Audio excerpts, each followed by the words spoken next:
director wengoma swaga paraga matsaga wonditsvaga director ayo tax ayo money vashayisa mfaro ningspama ngoma inini ndine nharo malikwa yuti ndakamapinza mforo kunge smile vamwe voti sadaro kujambisa mafanzi mafanzi kujambisa mafanzi turi kujambisa mafanzi kujambisa mafanzi mafanzi kujambisa mafanzi ngatijambise mafanzi kujambisa mafanzi mafanzi kujambisa mafanzi turi kujambisa mafanzi kujambisa mafanzi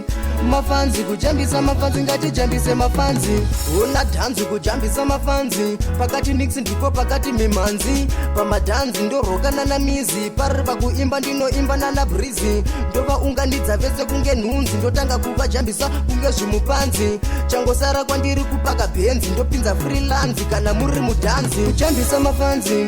mafanzi kujambisa mafanzi turi kujambisa mafanzi kujambisa mafanzi mafanzi kujambisa mafanzi ngatijambise mafanzi kujambisa mafanzi mafanzi kujambisa mafanzi turi kujambisa mafanzi kujambisa mafanzi mafanzi kujambisa mafanzi ngatijambise mafanzi mafanzi ndine moto sikumberi kwemudzanga pakutanga-tanga vaimboti ndinopenga hatina wadhezi vakunditi ndakapenga havambofari kana mota ndikaitenga vakamboti heta pandikaenda kuinyanga nini ndine moto nini ndine swaga ndife ndakabhaizwa tumwe tumatsaga charamba chivateka kunge ndinilaga kujambisa mafanzi mafanzi kujambisa mafanzi turi kujambisa mafanzi kujambisa mafanzi mafanzi kujambisa mafanzi ngatijambise mafanzi kujambisa mafanzi mafanzi kujambisa mafanzi turi kujambisa mafanzi kujambisa mafanzi mafanzi kujambisa mafanzi ngatijambise mafanzi